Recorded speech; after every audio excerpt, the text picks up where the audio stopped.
Hi, good morning, everyone. Um, I see quite a few people have joined. If you don't mind we'll wait for another 2 to 3 minutes for everyone else to join. In the meantime, could you just let me know what age groups are the students in? Manisha, you're a parent as well. You have um, a student in high school.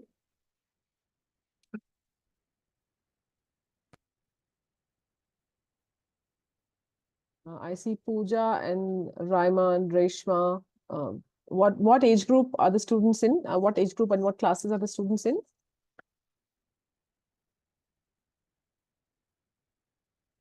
Ahmed, are they able to unmute themselves? Yes, I think so. No, I'm able to. Okay. Someone put in Okay, so chat 12th. Reshma, yeah, Reshma has put in chat. 12th. Okay. Wanting to give the SAT this year? Raima, yes. Okay.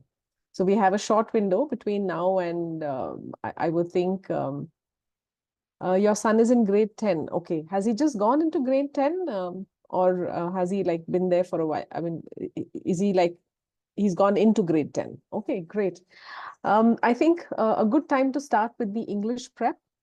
Okay, Sanjeevani says grade 11. Grade 11 is great. The summer, my daughter is also in grade 10. Super. So the summer, after grade 10, we need grade 10 mathematics to build on that. However, the English portions could be started well in time. Willing to give that this year in August. Okay, makes sense. Makes sense. Do keep in mind a good prep period would be about anywhere between 4 to 6 months. Of course, if they are taking this up in the summer vacations, they're able to do a lot more because they don't have any academic pressure. So I think we can start, Ahmed. Is that okay if we start now? Yeah, sure, we can start. Okay. First of all, good morning, everyone. Thank you for joining in on a Sunday morning. My name is Guneet, and today we're going to be talking about the SAT and the ACT exams.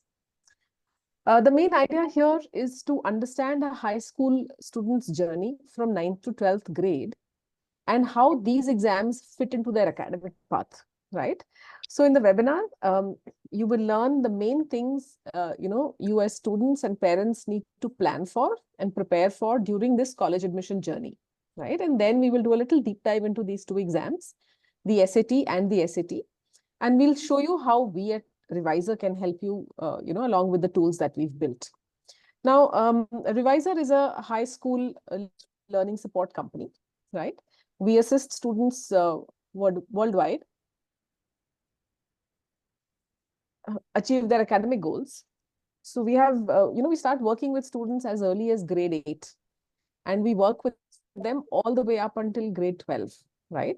So again, what do we help them with? We help them in two major areas. The first one is test prep, where we, help with or coach for SAT, ACT, APs, IELTS. And the second area is academic tutoring, where we provide coaching for students in the Cambridge, IGCSE, AS, and A levels, and the IB boards, right? So we've been in the space for about 8 years now, and we worked with more than 4,500 parents and students over the last 8 years.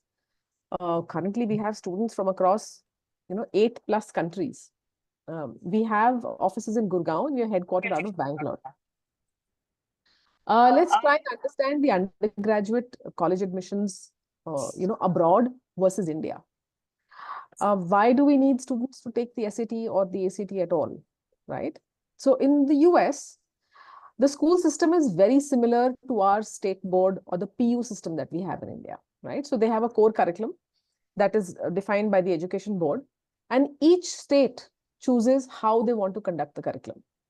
So this, results in varying levels of expertise in each subject, making it very difficult for the universities to judge the caliber of the students. So, right, they don't have a standardized national exam like we do in India. Like we have CBSE and we have ICSE, where everyone writes the same paper. So when we say 98% in CBSE math, everyone knows, what it means.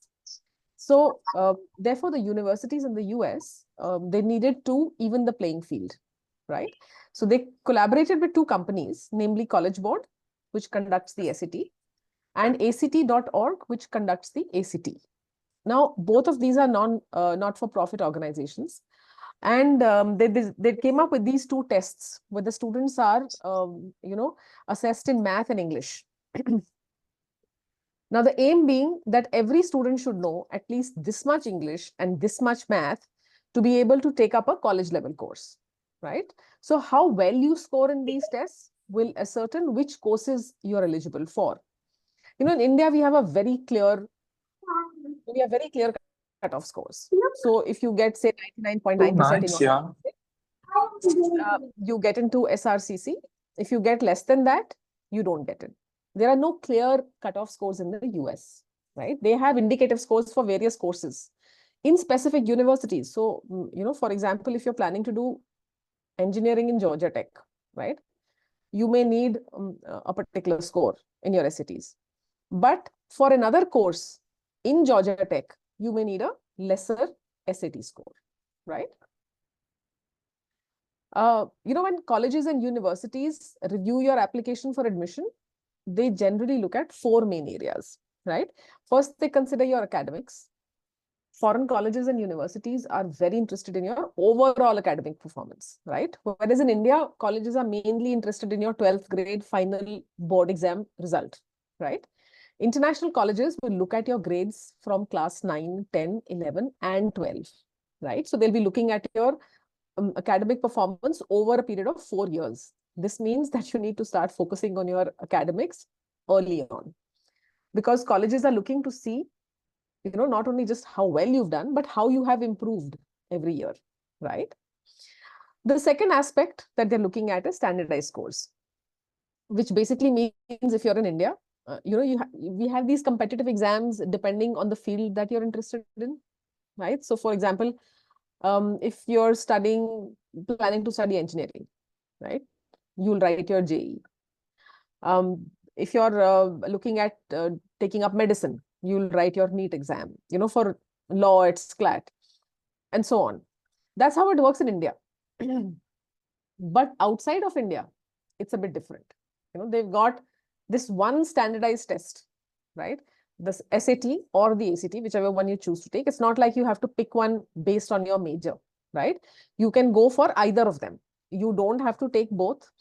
And the interesting thing here is that whether you're planning to study economics or finance or engineering or medicine or biochemistry, you're still taking this one single exam, right? The other thing that college admissions counselors are looking at is your profile, right? Now, what do we mean by profile?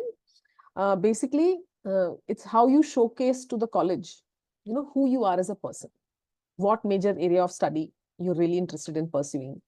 So let's say you're keen on, say, computer science as your major. Now you have to work your way back from there and figure out how to prove to the college that you're truly passionate about computer science. You don't want them to think you're doing it just because your friends and parents said so, right? So profile building is essentially it's a way for you to demonstrate to the college, right, that you're a perfect match for a specific major for that particular college, right? And there are lots of ways to do it. I'm sure you're doing many things outside of your school in computer science that you're interested in. You could be writing research papers, you could be writing blogs, you could get involved in community service, creating apps or taking internships. I mean, there are many possibilities to showcase this to them. How you fit into which program or whichever institute you're eyeing, how you're a good candidate for that particular college. So they are interested in seeing your extracurricular related to your intended field of study. So what are you doing outside of school is very important, right? The fourth thing that they're looking at is fourth thing is, of course, the college admission process, the application process. This includes multiple things like, shortlisting of universities, completing applications, writing essays, obtaining letters of recommendation and all of this. But the most critical of this part of your application is the essays, right? So beyond the data you're giving them, your test scores, your grades, your essays actually provide a window into your personality. What are your passions? What are your inspirations? It's a platform for you to share your experiences, challenges, the goals that shape your unique identity, you know, who you are. So the essays actually humanize your application, right? And they allow admissions officers to connect with you on a very personal level. So your essays are, you know, an opportunity for you to stand out and to make a lasting impression and to demonstrate your potential contribution to the campus community. That's very important, especially if you're applying to the US. So do invest some time and effort into, you know, writing these compelling narratives that authentically reflect who you really are. All right. So now let's try and do a deep dive into the, so basically let's quickly take you through the, what a standardized, you know, what is it that you will be doing from 9 to 12, right? What a student usually does. Of course, your academics continues from grade 9, 10, 11, and 12, right? Now, all along these 4 years, you will be doing the profile development that we spoke about. Other than academics, you will be picking out which are your interests and, you know, what exactly are you doing in that extra and beyond the school. In terms of standardized testing, you could start your PSAT prep as early as grade 9. Grade 10, we recommend you continue with your PSAT prep. You could even write your PSAT in grade 10. Start your SAT or your ACT English prep, right? Grade 11, you should continue with your prep and write your SAT or your ACT. For PSAT, for the students who are US citizens, you should write your PSAT NMSQT, and we will talk about that a little later, you know, into our webinar. Of course, in grade 11, if you're planning to write any APs, you have to prep during your grade 11 for it and write it in the May of grade 11 if you're planning to, you know, showcase your AP scores in your application process, right? Grade 12, again, students usually sometimes, you know, if there is any spillover of your SAT and ACT, you might want to take it in your grade 12, or you might want to take a second try in grade 12. You write your SAT, and of course, the college application process happens in grade 12, and then you start with your freshman year, right? So the focus for today's webinar is going to be your SAT and ACT, all right? So let's do a deep dive into the you know, SAT test. That's going to be the core of today's webinar. The SAT exam is conducted 7 times a year. You know, and the next one is scheduled in May. We had one in March, right? Then you have June, August, October, November, and December. So, you know, you are allowed to take the exam multiple times. It's, of course, we generally advise you to not do more than 2 attempts. Colleges have varying preferences when it comes to standardized test scores, you know, how they want you to report the scores. Some universities will ask all the applicants to submit all their scores for every SAT or the ACT test that they have taken. There are some that will allow you to superscore. That means you pick the best of English and the best of math across tests that you have taken, and you only submit those scores. And some universities will want you to submit only your best score, but taken in a single test, right? So depending on the university, and this is very individual to every university that you're applying for, each university has their own policy. A couple of other terms which are good to know is that some universities are test optional. This means that the student can submit the test scores if they feel it strengthens their application, but they are not required to do so, right? Test optional policies came into play during the pandemic when tests could not be conducted everywhere easily. Then you have test blind universities, right?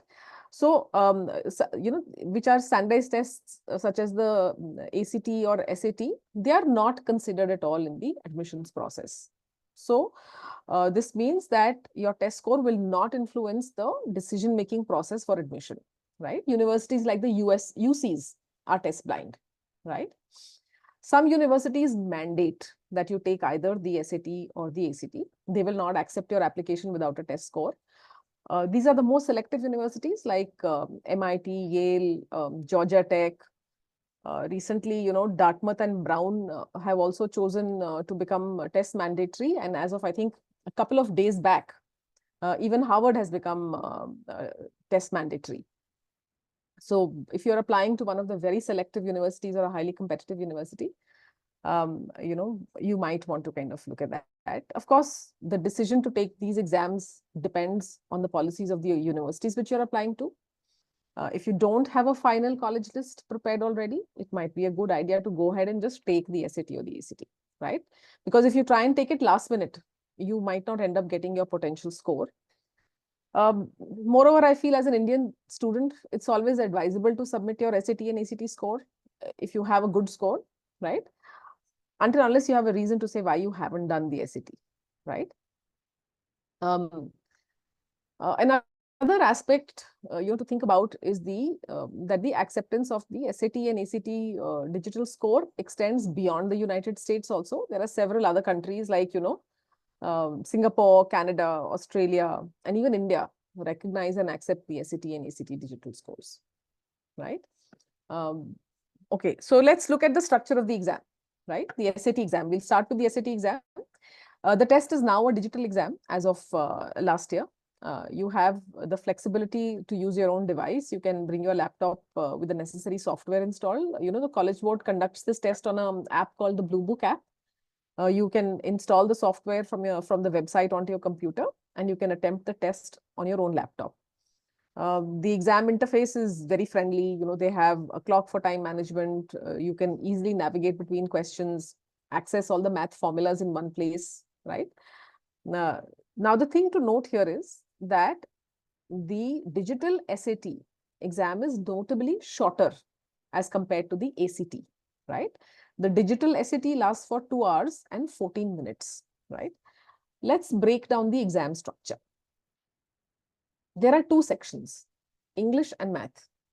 In the English section, there are 2 modules consisting of 27 questions each, totaling to 54 questions. You will have 32 minutes for each module, giving you a total of 64 minutes to complete this section, right? Please note that the SAT English section allows you approximately 1.19 minutes per question. It's a crucial figure. We'll revisit this later when we are discussing the ACT. For math also, there are 2 modules, each with 22 questions. So you do a total of 44 questions. You'll have 35 minutes for each module, giving you a total of 70 minutes to complete the math section. Here again, you have 1.59 minutes per question, right? The scores range from 200 to 800 points for each section, with an overall score of, which is 200 to 800 for English, 200 to 800 for math. So your overall score will be for between 400 and 1600 points. If you're applying to one of the more competitive universities, getting above 1500 is advisable. That typically corresponds to the 99th percentile, right? Okay. What is being tested here? In the SAT reading and writing section, your comprehension, language use, writing skills are being put to test, right? You will come across varying academic literary passages where you are answering questions for them to gauge your understanding. The test segments will include craft and structure, which focuses on vocabulary and text evaluation, information and ideas, where you interpret various texts and infographics, expression of ideas, refining written expression, and of course, standard English conventions. These are basic rules of grammar, usage, punctuation, right? In the math section, the content can be broadly categorized into 4 main areas. Algebra encompasses linear equations, inequalities, system of equations, and problem-solving techniques. Problem-solving and data analysis covers topics related to data interpretation, ratios, rate, proportion, unit rates. Advanced math includes quadratic and exponential equations, learning how to analyze and change equations. Geometry and trigonometry focuses on concepts like area, volume, lines, angles, triangles, and trigonometric functions. Now, the point to note here is that in the digital SAT, the math section, approximately 75% of the questions will be multiple choice. The other 25% will be student-produced response questions, where you have to solve the question and write down the answer that you came up with, right? Another crucial point that I need to highlight here is that the SAT math section is heavily weighted towards algebra. Almost 85% is algebra and other mathematical concepts, with only 5 to 7 geometry questions, which makes up about 10 to 15% of the total portions. And again, why this is important? It's important when we get down to discussing ACT. So you'll see the difference there. Okay. The digital SAT is section adaptive. Now, what do we mean by section adaptive? In each section, there are 2 modules, module 1 and module 2. Everyone gets the same level of difficulty in module 1. How well you do in module 1 determines which version of module 2 you are going to get, right? Let's say that if you do well in module 1, and I'm saying, I'm just taking random numbers here. College Board doesn't disclose the algorithms. So say you really do well on module 1 and you score 16 out of 20. Now you will get a version of module 2, which is more challenging, but that is good because it's potentially leading to a higher score range, say between 680 to 800, which is great, right?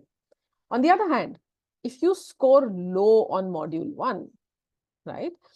Say you score only 9 out of 20 in module 1. Now you will get a less challenging version of module 2, but you cannot score, say, more than 560. Therefore, doing well on module 1 is crucial for maximizing your overall score, right? So that's section adaptive. Now let's talk about the ACT. In the ACT, you'll encounter a total of 5 sections: English, math, reading, science, and there's an optional essay component, right? The English section allows you 45 minutes, but you have to do 75 questions, while math provides 60 minutes for 60 questions. Reading and science each have 40 questions, needs to be completed in 35 minutes, right? Scores for the 4 main sections range from 1 to 36. They're scaled to 1 to 36. And then the average determines your final score, right? Again, which is on a scale of 1 to 36. The optional essay is scored completely separately on a scale of 2 to 12. And it's not included in the overall score section, okay? Now let's do a deeper dive into the different sections of the ACT. The first section of the ACT is the ACT English section, which is very similar to the grammar section of the digital SAT. But there is a notable difference in time here, right? You are allotted only 45 minutes to solve 75 questions, right? Giving you approximately 36 seconds per question. Now, if you remember, digital SAT gave you 1.19 minutes per question. So basically, the ACT questions are, they're more straightforward. They have a more direct style of questioning, but you have to solve many more questions in a shorter time frame. And you have to be really quick to solve these questions. So what you need to ask yourself is, are you someone who's okay with more questions, less time? Or are you someone who doesn't mind doing complex questions, but you want more time to do them? Largely, what are they testing in this section? The first thing is, usage and mechanics, which is basically grammar, punctuation, sentence structure. One must know the rules of English language and how to implement them correctly. That is very important also. The second thing being tested here is rhetorical skills. Your ability to make sure that the passage of writing flows, it makes sense, it effectively communicates a point, right? Next up is the math section, ACT math section. You're given 60 minutes to do 60 questions, giving you roughly 1 minute per question. If you remember the digital SAT, you had 1.59 minutes per question. So in ACT, there's a significant reduction in time by almost 50 to 60%. What are they testing? 2 broad categories. Algebra is one side and geometry, trigonometry is the other side, right? But have a look at the difference in the content distribution, right? Particularly with geometry and trigonometry. You have roughly 27 to 28 questions which come from this segment, geometry and trigonometry, which is almost 45% of your paper. On digital SAT, it was only 15%, right? So DSAT was algebra heavy. ACT is equally spread out between algebra and geometry, trigonometry. This also means that if you are someone who's not very comfortable with algebra, you might want to look at the ACT. or vice versa. If you're comfortable with algebra, you might want to stick with the SAT, right? The third section on the ACT is the reading section. Here you're given 35 minutes to do 40 questions, giving you roughly about 52 seconds per question. The ACT section is very similar to the SAT section in the sense that they are testing similar skills within a similar time frame also. But there are two major differences to note here, right? Firstly, the structure of the passages is very different. In the ACT reading section, you will encounter one long passage followed by 10 questions, right? So you have a total of 4 passages. These passages are taken from prose, fiction, social science, humanity. In natural sciences is all a part of this. However, in the SAT, you don't have long passages. You know, they have shorter paragraphs to analyze within a similar time frame, right? The second difference is that the digital SAT, the contents is very dense. You know, the questions itself tend to be intricate and nuanced, requiring deeper analysis and critical thinking skills. In comparison, the ACT reading passages and the questions are far more straightforward and simpler, right? The next section on the fourth section on the ACT is the ACT science section. Now, many students and parents, you know, often worry about this, thinking I'm not good at science, so maybe I shouldn't take up the ACT. Or some people will say, I want to pursue STEM courses, so maybe I should take up the ACT, right? First of all, let's clear this misconception. In the ACT science section, you won't be tested on your knowledge of specific scientific concepts, right? Instead, you will read science-based passages and answer questions based on whatever is given in the passage. It's very similar to reading comprehension, where you're analyzing the passage, you know, which has been given to you, right? While being familiar with the content can be advantageous, it's not necessary, right? Again, you'll typically come across 6 to 7 passages. Each passage has about 6 to 7 questions after it. Again, you have about 52 seconds per question. And passages, you know, you'll have passages from varying science genres. There'll be passages from physics, bio, chemistry, and you need to answer the questions based on the information provided in this passage. You cannot use any scientific knowledge from outside the passage, right? Which can be a bit tricky if you're a science student, right? Okay. Next up we have the ACT essay. This is an optional component, right? It's like I'd mentioned, it's scored separately on a scale of 2 to 12. You're given one prompt, 40 minutes to write down your essay. You know, it's basically assessing your ability to analyze a complex issue, develop a clear perspective. You have to support your ideas with relevant evidence. So while this section is optional, it can provide colleges with insight into your writing skills and your critical thinking abilities, right? So if you're good at writing, this might be a good thing for you, right? Now, choosing between the SAT and the ACT can seem very daunting, but there are factors to consider that will help you make a more informed decision, right? Firstly, I would say consider your strengths and weaknesses, right? SAT focuses more on reasoning and critical thinking skills. ACT is more content-based, has a very direct style of questioning, right? Secondly, think about timing. The SAT gives you more time per question, sometimes which can be beneficial if you need extra time to think through problems. On the other hand, ACT is faster paced with more questions, less time. So if you're good at working quickly and efficiently, the ACT might suit you. Now, if you find math difficult, you know, that's another point for you to consider. It might be a better idea to take the ACT, right? See, in SAT, 50% of the exam is maths, whereas in ACT, it's only 1 out of 4 sections, so it's only 25%, right? So that could be an area that you might want to consider. Again, this SAT is much shorter. It's 2 hours, 15 minutes. Whereas the ACT is much longer. It's almost 3 hours long. And plus there is the optional, you know, the essay component, which is an additional 40 minutes after your 3 hours. My recommendation to you is evaluate the format that plays to your strengths your preferences, right? How do we do that? Best to take a diagnostic test for both the exams.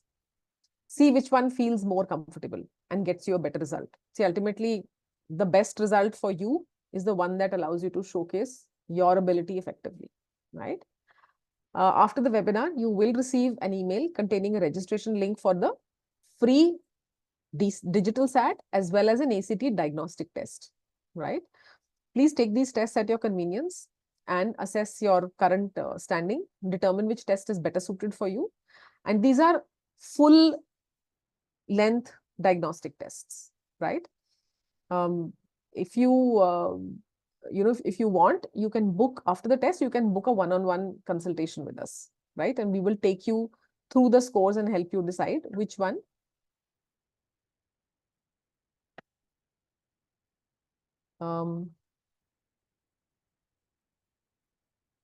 is better suited for you. Just give me a minute.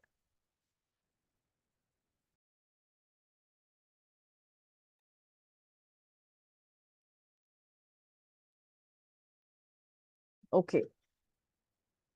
Now about the PSAT. Remember we said that we will be getting back to the PSAT. It's also called the preliminary SAT. It's a shortened version of the SAT exam. It's conducted once a year by various schools. If your school doesn't offer it, you can see which school in your city conducts it, and you can register there as a private candidate. The next question is, should you even be writing the PSAT? Is it even required? You can opt to take the PSAT for multiple reasons, right? Some students do it because they are applying for some summer school programs which require the PSAT scores for admission. Others take it just to assess what is their current global standing in preparation, right? But if you are a US citizen, you should write it in the October of grade 11, right? That exam is called the PNMSQT, which is basically a national merit scholarship qualifying test. The scholarship is an opportunity, it's specifically created for accelerated students. It's like a talent hunt. So if you are a US citizen and you want an additional scholarship, you should take this. Please keep in mind, this doing well on this test does not give you the scholarship. This is the qualifying test. There are a couple of more levels that you need to clear for that scholarship, right? Okay, now let's look at our pedagogy. What do? We have divided the program into 4 main phases. Phase 0 is, like I had mentioned, we begin with a diagnostic test to see, which is the more suitable exam for each student. This, by taking a diagnostic test, we have an idea which exam they should focus on and what are their chances of success. Which one are they more likely to succeed on. Phase 1, we have live online tutoring sessions, approximately 40 hours of English and math. Each session is usually 2 hours, followed by assignments. These sessions can be conducted in groups or one-on-one, depending on whatever program you're choosing. Phase 2 involves practices and section tests. So each student is assigned a dedicated program coordinator or a program mentor who has meetings regularly to assess their areas of strength and weaknesses. Based on this assessment, the mentor designs a personalized plan, to address each student's needs. If required, they will redirect them either back to the classes or remedials are put into place. Sometimes even one-on-one extra sessions with the faculty are given to make sure that the student, bridges those gaps. Once they are solid with the content, we move on to phase 3, where students focus on full-length test practice, completing at least 10 to 15 mock exams before the final exam. The mentor continues to monitor progress, and adjusts the plan accordingly to ensure improvement. And all these phases take place on our digital platform where students have access to, comprehensive practice material and experience the same style of questioning as in the actual SAT exam. Again, we have our programs offer various modules to cater to different needs. We have, full SAT and ACT training programs. Like I'd mentioned, they can be done in batches or individual one-on-one programs. But if a student does not require the entire program. So for example, and when we take the diagnostic test, we have more idea about that. If a student requires only English, they can sign up only for English. If they want only math programs, those are available too. For some accelerated students, we also have self-paced programs that will give you, lesson videos, self-paced exercises, mock tests. It basically gives them a comprehensive checklist, to make sure they haven't missed any aspect of the test. We also have programs where a student can do only mock tests on a digital platform. So, our aim is to provide customized options to suit every individual requirement. In the past, our students have gained admissions to some of the top universities across US, Canada, Singapore, and the UK. Our students have achieved impressive SAT scores, with the highest reaching 1590. Average scores are between 40 and 50. Similarly, in ACT, our highest scores have been 36 on 36, with an average ranging to about 30.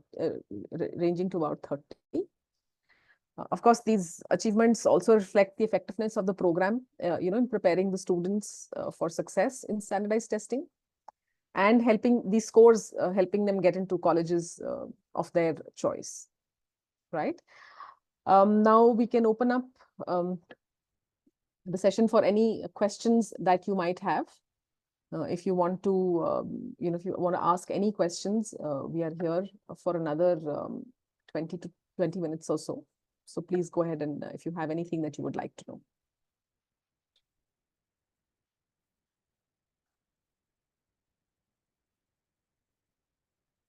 Okay, should SAT be given after grade 10? Yes, definitely. I would recommend, grade 10 mathematics sets the base for SAT math. So about 80% portions are usually from grade 10. With another 10 to 20%, with some curriculums, you will do those concepts only in grade 11. If you have taken advanced level of mathematics in grade 10, you could also write it earlier. But ideally, my recommendation is to finish grade 10. Of course, ideal case scenario is in up till grade 9th and 10th, complete your entire English portions. In the summer of grade 10, finish your grade 10, your mathematics portions, by finish phase 1 and phase 2, so that by the time your grade 11 starts, you're pretty much, doing only mock tests. And within the October of your grade 11, I would say give your first attempt. Again, looking at maybe December. It depends on when you have your school exams. Take up the second attempt and be done with it, because grade 12 will have a lot of, your college application work starts around that time. So keep that clear. There's another question here that talks about DSAT and PSAT differences. Okay, so PSAT is like a slightly easier version of the digital SAT. Math is slightly on the easier side. But it's not all that easy. See, they're doing a talent hunt, right? They're looking for accelerated students, right? So if I was to, put it like this, the hardest question on PSAT is not equal to the hardest question on the SAT, right? So the PSAT questions are slightly easier. That's about the only difference. And of course, the structure of the test varies differently. Okay, what opportunity is given by SAT? See, how would I say it? So if you're applying within the US, right, you are going into their domain to study their curriculum. It's great if you can take an exam that has been designed by their test takers to say, look, I've aced this exam. Do they not understand the Indian curriculums? They do. They totally understand the Indian curriculums as well. But when you've taken the SAT, it's a test which their students have taken. So it pegs you along with their students, right? Which is a much larger group of students. It tells them in their language where you stand. So that's the opportunity that you have. Certain countries, they may not mandate the SAT, but I know a couple of colleges, for example, in Australia, will give you scholarships if you have a certain high SAT score. So those are things that you might want to take into account. How many months, weeks, or months of practice is needed for SAT prep? Excellent question. I know we are constantly being bombarded with information that says, oh, I did not prep, much, and I just went and gave my SAT in 2 weeks prep or 1 month's prep. 100%, I would agree that there are students who can, prep for 2 weeks or 3 weeks and give their SAT or test. I mean, we've had students who've done it in less than a month. But the caliber of the student really matters. So the students who did it with us, there was one candidate who was preparing for the NEET exam. She was a math scholar. In English, she won the Tata Literary Award for her best essay. So if you're already coming with that caliber, can you do it in a month? Yes. For an average student, 4 to 6 months is what I recommend. 4 months if you're if you're working, during your summer vacations. And when I say working, I mean 3 to 4 hours a day, right? Your phase 2 and phase 1 finishes much faster. You have extra time for remedials. There is enough time to do your, full test preparation for you to do it in 4 months. Again, but it depends from student to student. If you're weak in math in school, that sets the base, right, for your math score here. So all of that will matter. Where do you stand currently? What is the bridge you need? What is the gap you need to bridge? If you're making only 2 mistakes in math modules, then, well, yes, you're going to do it much faster. But if you're making 20 mistakes out of 27, a lot more work needs to be put in, right? Any restrictions for homeschoolers? No, there are no restrictions for homeschoolers. Anybody can write this exam. They are not putting any limitations on that. Charges and duration of the SAT prep classes, it varies based on the program that you want to take. So we have, so if you're taking only the mock tests and not doing anything else, you just want the tests for practices, it could be as low as 5,000. If you are doing one-on-one complete training, it could be as high as 1,40,000. You will be getting a mail from us at the end of this webinar. I can add the brochure for you as well, so that the last 2-3 pages will give you all the various modules and the fees. Is SAT applicable for Indian colleges like Flames and Ashoka University? Okay, there are a lot of universities that accept the SAT scores, but you will have to check with the university if they will allow you to take only your SAT. Even for engineering degree, is SAT required in India? Again, I do not, it depends on the college that you're applying to. So there are, under which category are you applying? If you're applying as an NRI student, then in that case, I would say, yeah, there are some colleges that will accept your SAT scores. Again, very specific to each university, best to ask your college counselor. Can you please recommend any books for the PSAT? College Board website is the best place to look at for, past any exams that they have put up there. They have tied up with Khan Academy. So Khan Academy is a great website. If you have to take a particular book, my personal recommendation would be Princeton Review. They usually have the closest level of, the closest level to the actual exam. So I would recommend, looking at maybe a Princeton Review if you want a book per se. But best is, I would say, College Board, Khan Academy resources. Try and use those. Those are the most authentic ones. Can an average student apply for SAT after the preparation? I'm sorry, Janvi, I don't understand the question. When you say, can an average student apply for SAT after? Yeah, you can. It completely depends on the course that you're applying for. So, there are students who may be applying for a design degree, right? You may need only a 1250 or a 1300 score for SAT. Again, the college might even, if they're asking for a SAT score. So can you just unmute yourself and tell me what exactly your question was, Janvi?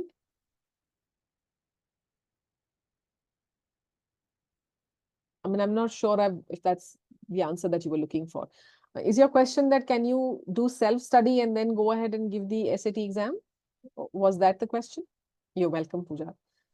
If you have any questions going ahead, feel free to, call us. We can set up a one-on-one session Even if you don't want to take the digital SAT, if you have any questions, we are happy to kind of answer any questions on a one-on-one basis. Are your classes physical or online? So in Gurgaon, as of now, we are doing physical classes at the center. Everywhere else, it's online. Currently, it's all online, other than the Gurgaon center.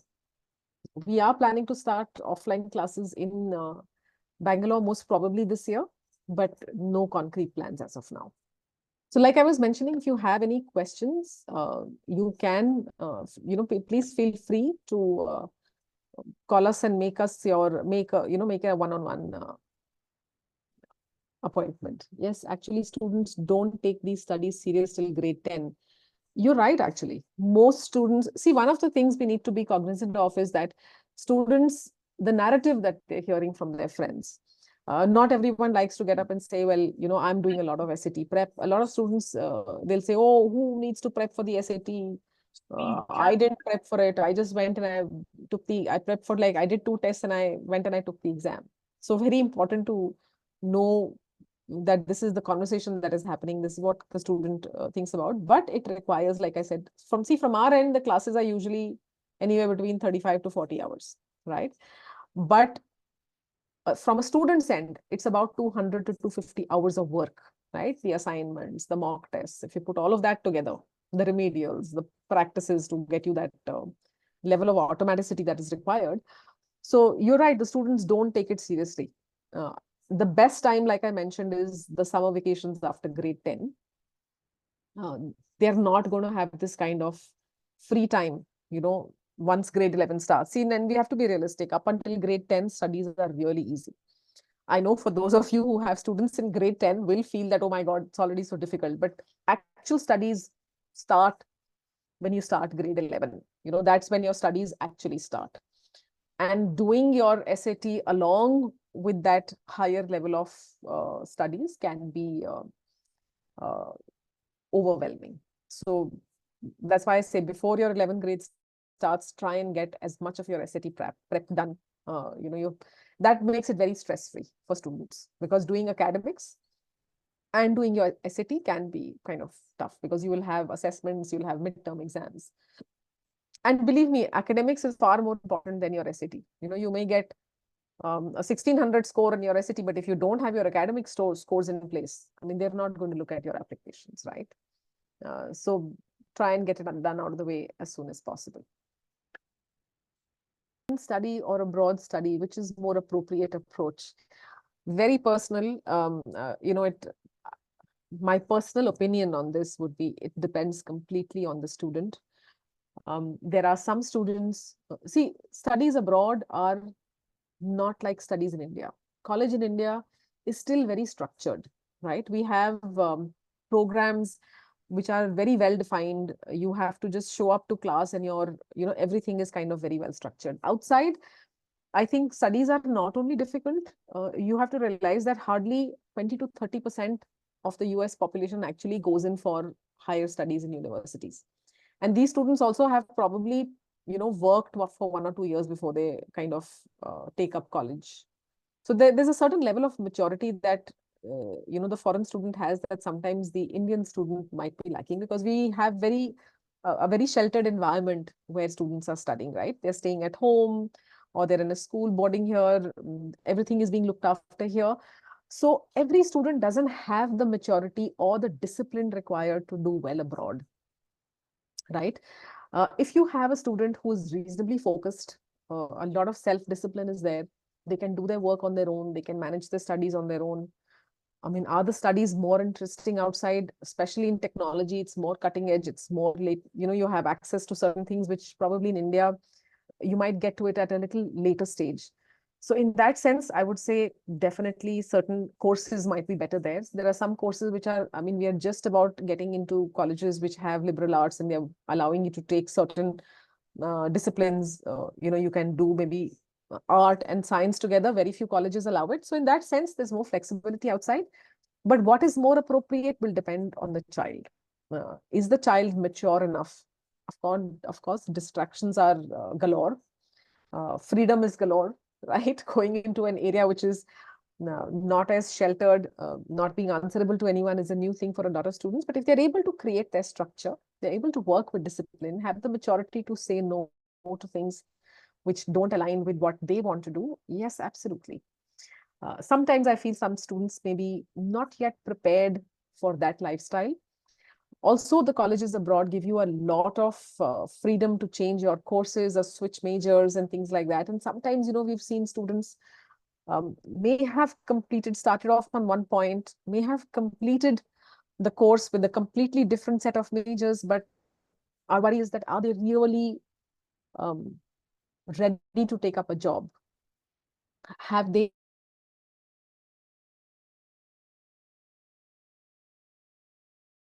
another? They've not really done too many things in depth, and that may end up affecting, their job journey or their career.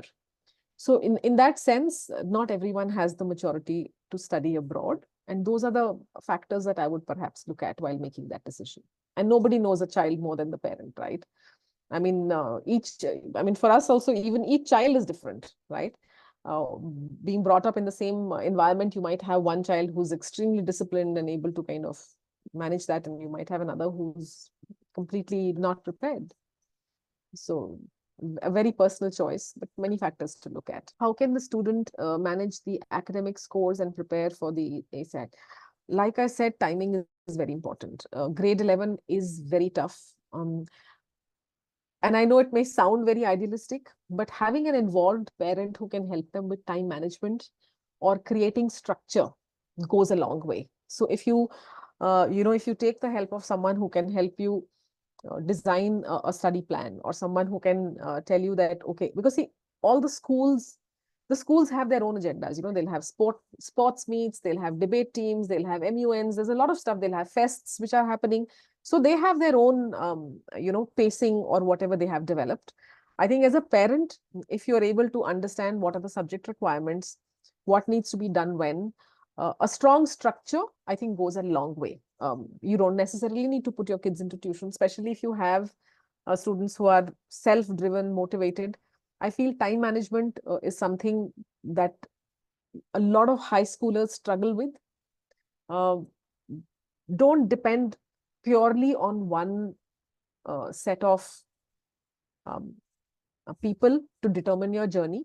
We tell people, even who are doing their SAT prep with us, that don't let us not be the only tool. Research, go ahead and see what is happening. But looking at managing academics and the SAT prep, I would say start early. Grade 10 summer, best time to finish your SAT prep. I cannot say that often enough. But if you are in grade 11 or grade 12, I would say help the student prepare a good study plan. But a study plan is only as good as the execution of the study plan.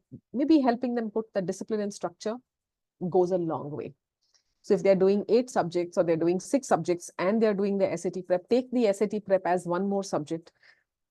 Plan for dedicated time to make sure that every week they are putting in whatever time they can. So 2 hours, 4 hours, and help them structure it. To say there is class work, there is homework, after homework, there is self-corrections. Look at where you're going wrong, go back to do remedials, come back to take the test. And I can't say this often enough, more and more tests do not improve your scores. It is what you do after a test, right? That really makes a difference. How well do you go back, understand, do your analysis, understand where are you making the mistakes? What are the remedials that you're going to put into place? Go back and revise the topic, practice till you get a certain level of automaticity. All of that, a student doesn't have the bandwidth to look at all of that and put the time in. But we adults can do it, right? We parents can do it for them. So if they've planned for a 2-hour test, make sure you plan for the 3 hours after the test to go back and do the analysis, do the remedials, do the practices, and help them put it into a schedule for them. That goes a long way. If you help them create that structure and time management, we as adults struggle with time management, right? So helping them put that into place goes a long way. Of course, something as simple as if they say that I want to go and attend a party on Saturday, if you have a structure to say that, okay, I needed you to put in your 5 hours for SAT. These were the 100 questions you were supposed to do. Can I see those 100 questions? What have you scored? Have you done the analysis? Have you done the remedials? And sure, I'll give you the permission for the party on Saturday. I mean, hold them accountable for the structure that you put into place. Give them freebies based on how they are doing other aspects. I know it sounds very idealistic, but try and do whatever little you can. I mean, that goes a long way. Structure and discipline goes a very, very long way. And take the help of people who are experts at this. If you have a math tutor who comes home, look at the big picture. Look at, say that how many chapters need to be done, what percentage of questions come from which chapter usually takes 2 hours to complete, which chapter takes 10 hours to complete. When you equip yourself with that knowledge, know what is the testing materials. Books are very easy. Papers are quite difficult. Make sure you have the tutor who's coming home has looked at the past year papers, and they're able to give you question banks, or they're able to help you prepare an entire journey so that there is no stress at any point of time, right? You're doing everything at the right time. Make sure you do a lot of exam prep, starting from as soon as you finish the first chapter. You should be able to look at the unit-wise question banks and start getting them exam style questions and start getting them to do that right in the beginning. Let's not leave it for right at the end. So multiple things one can look at to get them ready. It is a tough journey. 11th and 12th is a really tough journey for the students. So having someone help them with the structure goes a long way. Right. So if we don't have any more questions, then we can perhaps complete the meeting for today. Thank you so much for taking the time out and coming to spend this time with us. Thank you, Janvi. Please feel free to join up for a one-on-one consultation if you'd like to, anytime. Yeah. Would love to sit and chat with you. All right. Thank you so much. Thank you for taking the time out to join with us. It was lovely speaking with you. If any of you need a one-on-one consultation, please feel free to join. Thank you.